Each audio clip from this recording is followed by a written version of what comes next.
morning. It's time to feed the animals. You know, chores are always fun. They get you out of the house. But man, in the dead cold of winter, chores are not fun. But I am very grateful that the sun is out. And it is a very bright, sunny day today.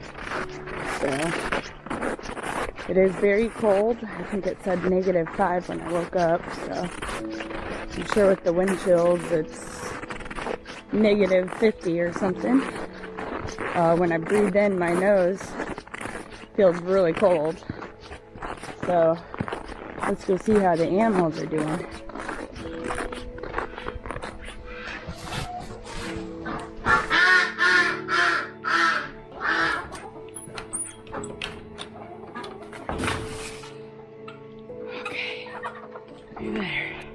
So if you guys seen our last video, our house is collapsing. We have tons of work to do and we need tons of material. So let's go get it. So before we get too involved, I've been looking at this laminate floor, whatever it is, and it's like peeling up, and I don't think there's really any glue on the back, and I'm pretty sure it's just got a couple staples here and there.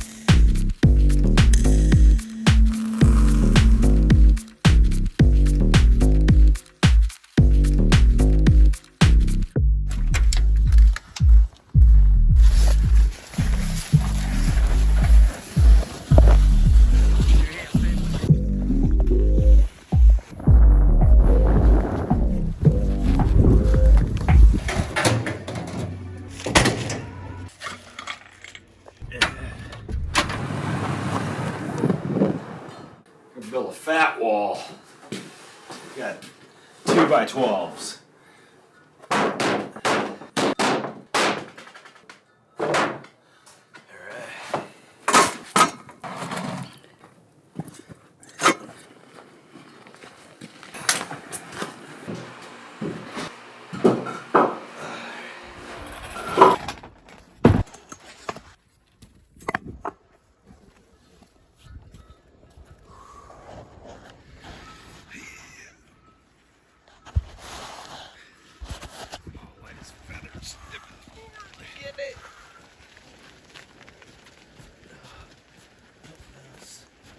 What'd you eat for breakfast?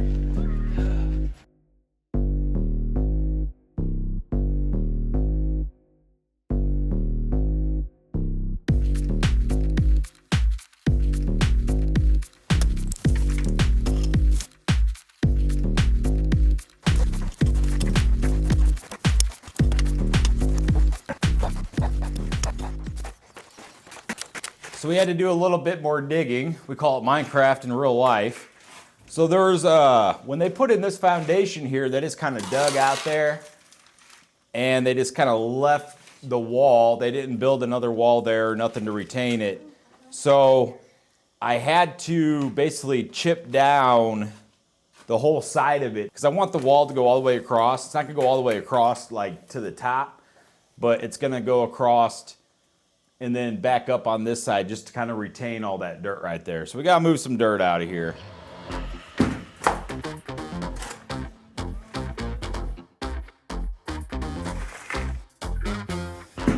Selector, rewind selector, rewind selector, rewind selector, rewind selector, rewind selector.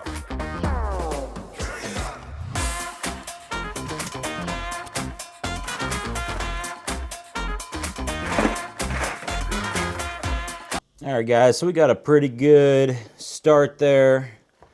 We got that all leveled up with that wall. So we can pour the footing here, connect it in with the old one, and then we'll build a wall straight across here as a retaining wall. But in the meantime,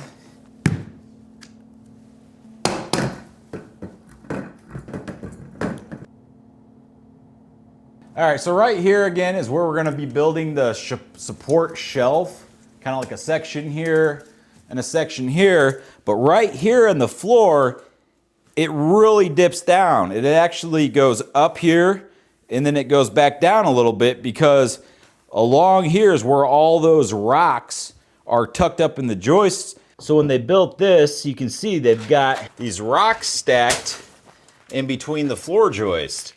And I believe that's what's causing the floorboard to have that little hump right there. So I'm gonna try to take them out and kind of inspect to see what's going on. And maybe if I just take that out, it'll just kind of lower like that. You got the tools, Amy? That chunk alone might take it all down. See if I can get that out there.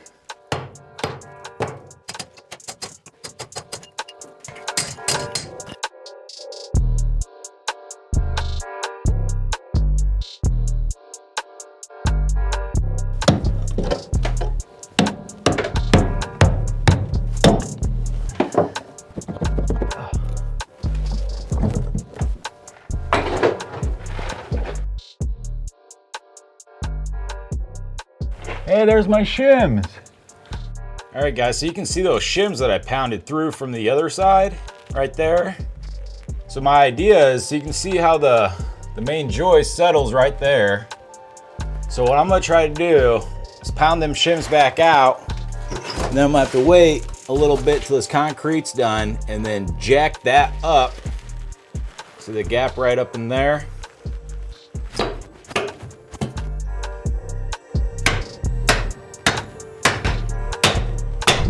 So if you remember back a while ago, I bought that trailer at an auction. I actually cleaned it up really good and sold it for about $500 more than I bought it for. And the guy was super happy. It was a really, really nice trailer. I did clean it up. I power washed it, and I also undercoated the whole thing. So I did put some time and effort into it, and that gave me some extra money. I was able to go out and buy this Craftsman table saw, because we've got a lot of work to do. I also got a nail gun that I picked up. This was $40, this was $50. All these 2x12s right here, this is what I'm gonna use to build that wall. And it's gonna be like a bookshelf wall or a shelving type wall. But before we get to that, and I remove all those rocks that are down there between the joists, I wanna make some blocking for the joists, so that way when I remove the rocks that are kind of holding them joists straight, it doesn't want to twist anything. So that's what we're going to do.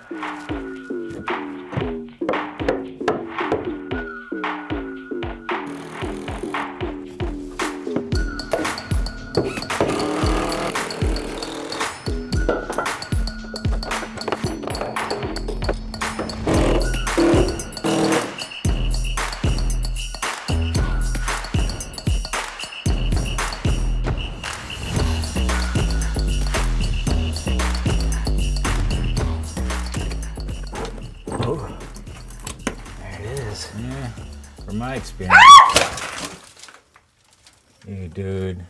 I actually did hear a rat earlier, so you better be careful. Oh, dude, this one's wedged underneath here. Holy cow, dude, that's a big rock.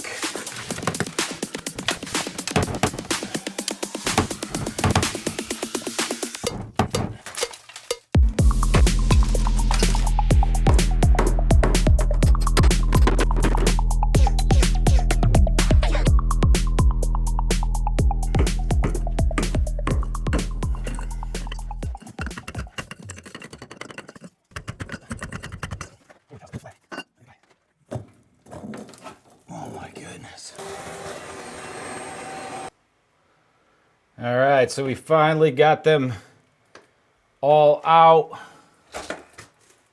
The house is still standing. You see where I put the shims on this one. Now I got to figure out how to get those out. All right, guys, so I got all those shims. Out. Okay, so that didn't really make much of a difference. You can still kind of feel that hump there, and I think it's because those joists are also sitting on the rock. So if you see here, these rim joists are still kind of sitting on the rock in a few places. And over here, this is really tricky because this joist here has got some really big support up in this corner.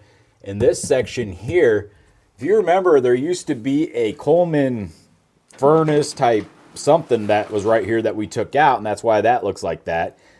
But back here, they have this joist ran to here, and then up in here, you can see we got another big rock. Big rock here. Really interesting situation here. But before I go knocking these out, this one doesn't have one, but before I knock these out, I know the weight of these will be dropped onto that beam there in the back. And if we remember, when we look over here, this is where that wall ends, and that's why we have to, I want to be able to push this up once this cures a few more days, and then push this up before I break these out, because I want to make sure that this don't sink anymore. Look at my water lines. They're literally, I can't even separate them. It's dropped a lot. Let's have a wide view here. So that's where we just took out the rocks up in the joist, and over here is where we're going to start that retaining wall. So I get to do one of my favorite things, which is carry a bunch of concrete into the basement. So you can see we have it lined up there, and that's where we're going to pour the footing, and it's going to join into this other footing that I poured here. That dirt just keeps falling on. But we're going to connect those two and pour that footing, get ready to stack the block to retain this, and then we're going to move back there.